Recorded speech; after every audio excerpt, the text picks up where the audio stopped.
You have a whole bunch of cherry tomatoes this fall. Let me show you a great recipe to pour over gnocchi or any pasta. Let me show you real quick. In a hot pan, pour in a ½ cup of onions.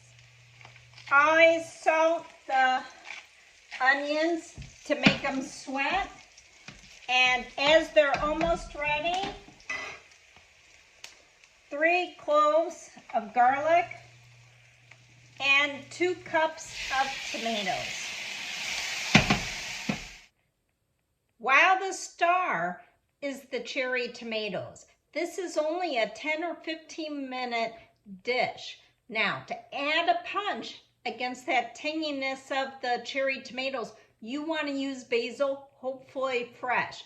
I use purple and green, and chop it up. I use a 1/4 cup. You add what you want. But the most important part are these seed heads. Always dry these. All you do is strip it, put it in there, adds the flavor.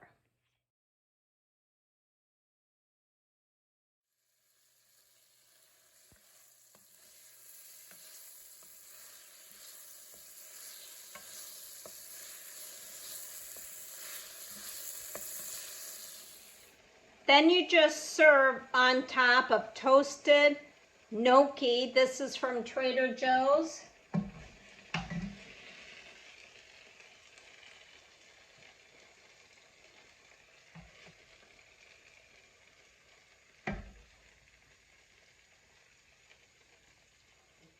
The reason I like that crunchy gnocchi is because the soft tomatoes with the tangy and sweet taste will be the yin and the yang of the crunchy gnocchi. The textures are totally different and it's amazing. So to do this, I just put it in my air fryer after I hydrate it, sorry.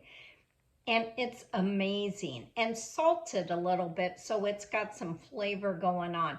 This holiday with leftover potatoes, maybe I could show you how we stuff our own gnocchi with goat cheese. Amazing.